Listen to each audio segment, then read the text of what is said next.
John McMullen right now on the Sports Bash Boardwalk Honda Hotline here on 97.3 ESPN. Johnny Mac, what's the word, my friend? Doing well. Cue the Al Davis jokes.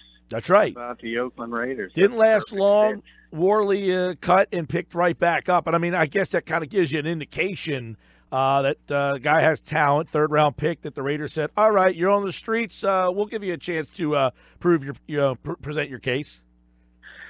Yeah, and I'm not surprised. I mean, he is a 23-year-old cornerback who's really cost-effective, as you mentioned, that does have some talent. And I wrote about it on 97.3ESPN.com. What happened here, I thought the Eagles should have taken a more sort of laid-back approach and let due process take it where it was going to take it. And if it were bad and were really bad, then you release the kid. But right. Yeah, you wrote about, and what you wrote about, John, which I'd like you to expand on, is that this was the Eagles kind of showing that maybe your status as a player matters. Oh, sure. And I think everybody knows that, or they should. I mean, if you're more talented, if you're a star player and you do something like that, you're going to be given a longer rope.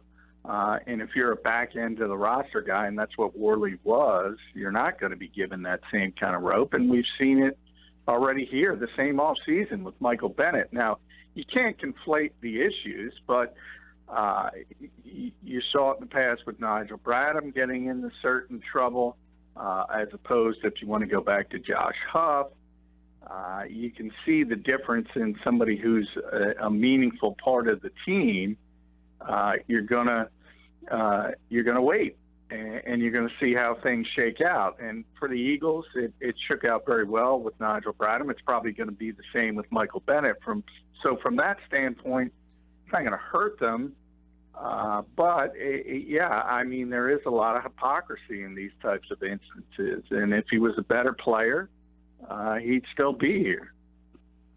Let's get into some other Eagles news and notes here before we get into some NFL draft stuff. Brandon Brooks restructured his contract because he says Nick Foles needed to make more money. The move saves the Eagles $6.3 million against the cap. So first, let's talk about Brooks and this move and the savings and how this all came about. Well, the Eagles needed money for not only for Nick Foles, but also because they did his deal, but also they have the draft class coming up, and they needed some money under the cap for that. They only had about $1.6 million before redoing the Foles deal. So you can imagine. Now, we're still in the off season, so only the top 51 contracts count against the salary cap. But if you have a first-round pick, if the Eagles stay at 32, or they move back and they pick up, say, an extra third-round pick or something of that nature, then you have a second and a third-round pick. The guys high in the draft are going to count against that top 51 number. So you needed money for them, and you needed money for Nick Foles. So that's where Brandon was one of those guys that had a big cap number. We had talked about it really weeks and weeks ago that he was one of the more logical players for a restructure, and it came down today, and that's how Brandon spun it. But hey, Brandon's a good guy. He didn't have to do it, but let's all be honest, he's still getting he's getting his money, and he's getting it sooner. So I don't know about falling on the sword, but spin it how you want to spin it. He was pretty emphatic about it. It was a colorful tweet, John. $4 million now, $4 million by September 1st. I mean, you're actually getting your money quicker, I guess, from budgetary standpoints. If you have to budget $8-9 million, which most people don't have to do, they'd probably rather have it up front. I guess there's some tax issues as well, but so maybe from that standpoint, I guess you could say it. But hey, he's still getting his money. John, and then right when you got off with us on Friday, right, the Eagles made a deal to rework Nick Foles' deal. So give us the details that have emerged on that deal and kind of explain why the Eagles went down this road and really what it means for Nick Foles moving forward. Well, I don't think much changes with Nick Foles except that he got an extra $2 million. But this contract means they're not trading him. They could still trade him. It doesn't change that all that much. All it does is it gives him an extra $2 million. And if he's forced to play, he will be likely paid like a starting quarterback. So if some unforeseen scenario and Carson Wentz is not able to go and he plays 16 games, he'll be paid like a starting quarterback due to the incentives built in. But from the Eagles' standpoint, their hope is still that Carson is there week one. He plays 16 games into the playoffs. And in that instance, Nick Foles is going to make an extra $2 million, and he'll have the opportunity, again, to be a free agent next year. So not a lot changed from that perspective. I think the big thing here is this narrative that Nick was happy being a backup is use whatever term you want to use, is bull bleep, let's put it that way. And anybody who's had the success he had, not only winning the Super Bowl, but in years past, the 27-2 season, 7 touchdowns, obviously is a competitive guy. He realizes he could be a starter in this league. The shelf life on that is not forever for anybody in this league. It's very short. So I think he would have liked to have been traded. And the reality is he wasn't. I think I've talked about it a lot, Howie Roseman overvalued him in this particular market, which was a rare one for quarterbacks. It was stocked, and it usually isn't. And I think they're trying to make him happy as best they could be. But they still have to October in the trade deadline to trade him. And if they don't trade him, he's probably going to walk, and they're going to get nothing for him. Now, John, we always like to find a winner and a loser in a deal. Was there one here? I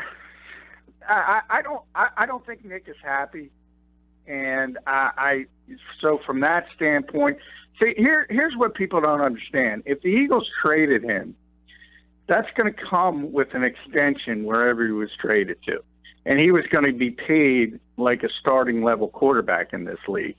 And at the low end, that's probably $15, $16 million a year on multiple years. So he's leaving a lot of money on the table by coming back here. So from that standpoint, you look at $2 million, it's a nice gesture. It's better than it was, but he could have got a heck of a lot more elsewhere if the Eagles accepted a second-round pick and traded him. That's the reality from his perspective. From the Eagles' standpoint, for the short term, it's great. They have the best backup quarterback in football. But by definition, that's a luxury. Again, the plan is he's not going to play at all if everything goes correctly. And you're going to lose him for nothing. So it's always been a difficult decision. But I think the Eagles overplayed their hand. And I think right now they have to keep him as happy as possible. And you would suggest that even with this new deal, or the new deal was, do you think the new deal was forced by his side? I wouldn't say forced, but I'm sure the Eagles are well aware that he was not happy that he wasn't traded, that it's not happy that he wasn't given the opportunity to be a quarterback, to be a starting quarterback. I mean, one thing Nick and Doug Peterson and Howie Roseman have all admitted is that they're all in on the decision-making, and they've allowed Nick to be in it as well. So I'm sure they're aware of the fact that he could be making a lot of money elsewhere. Mm-hmm. That's the reality. Well, and sometimes the reality is, hey, this is business. I mean, this is the business that you're in, and you signed here to be the backup. You got pressed into duty. You did your job to the highest of your capabilities. But when push comes to shove, you know what I'm saying? Like when push comes to shove, you're back to where you were. Yeah, he signed a 2-year contract, so you're right. And I'm sure that's what Howie has explained to him. I'm sure he said, we're not going to give you away. He's been very upfront with that.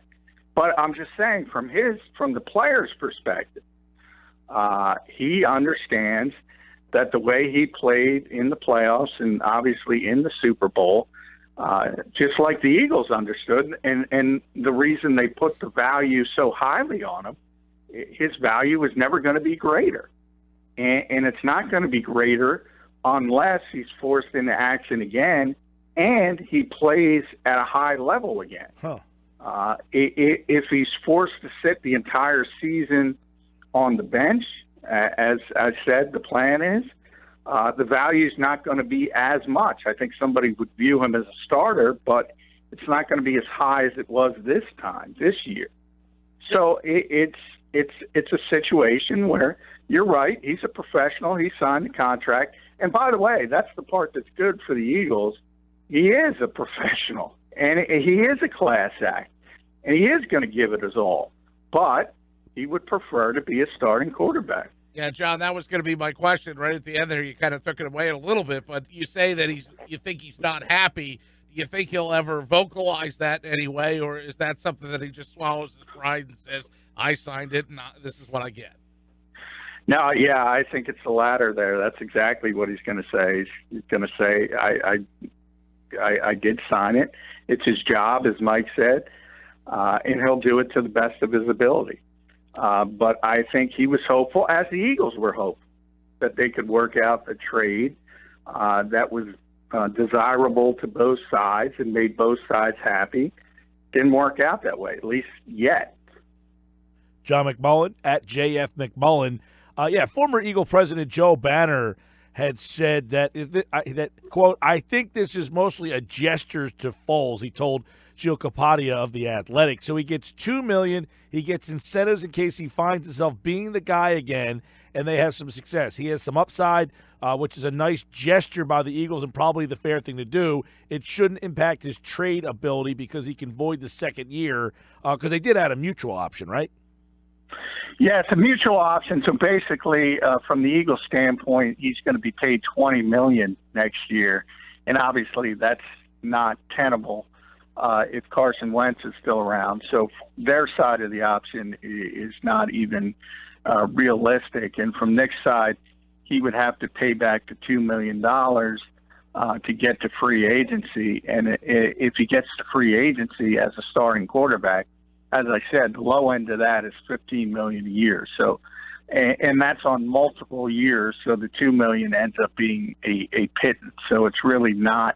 It really, Joe's correct, and that's what I said. It doesn't change anything as far as the trade market goes. Johnny Mac's got more on that deal, examining the Nick Foles deal at 973ESPN.com. Go ahead over there and check that out more in depth. You can read about the Eagles and the learn NFL. All about mutual options and all kinds of stuff. I got smarter by reading it, John. That's impossible. You also write about the Eagles brass, and maybe they tipped their hand for this upcoming draft. Yeah, it was kind of weird, kind of rare. You really get anything of substance from personnel people in their pre-draft availability because they're all trying to hide everything. And Howie Roseman was asked about the running back position. He kind of threw Donnell Pumphrey under the bus a little bit and said we were hopeful of getting a running back besides Pump. And it was evident the Eagles wanted Christian McCaffrey. I've reported that before at number 14 overall. That did not happen. And then they wanted Dalvin Cook in the second round when Minnesota traded up 2 spots and before them and plucked him. So from the Eagles' standpoint, Plan B wasn't that bad because they got Derek Barnett, who turned out to be a very promising defensive end. They got Sidney Jones in the second round, who could turn into something really special at cornerback. But they wanted a running back, and they want still a 3-down running back. So even though running back by committee worked for them last year, they won the Super Bowl, they're still pretty intent on improving at that position. So I think his comments kind of told you 2 things. One, Donnell Pumphrey is not in their plans, which is not a surprise. But the bigger part is it's pretty clear Jay Ajayi's a lame duck. And whether it's the fact that it's the chronic knee issue or they don't want to pay him what you have to pay running backs on their second contract, it's pretty clear they want to get a young guy who has the potential, not necessarily right away, right, but has the potential to be a 3-down running back. Check out more on that at 973ESPN.com. And John also has a really good piece on the top NFL draft prospects that he spoke to 3 former scouts. And we will dive into that deeper on tomorrow and Wednesday and Thursday show as we start to break down this draft a little bit more, because I want to get into some conversation, especially at the top of the draft, where this is starting to look, and the Giants really hold a lot of the keys at the top of that draft. So we'll really dive into that Tuesday, Wednesday, and of course draft day on Thursday. We'll be live at the Ducktown for our draft show, and of course we'll be talking to John all throughout the week right here on the Sports Bash. John, take care, pal. All right, thank you, guys.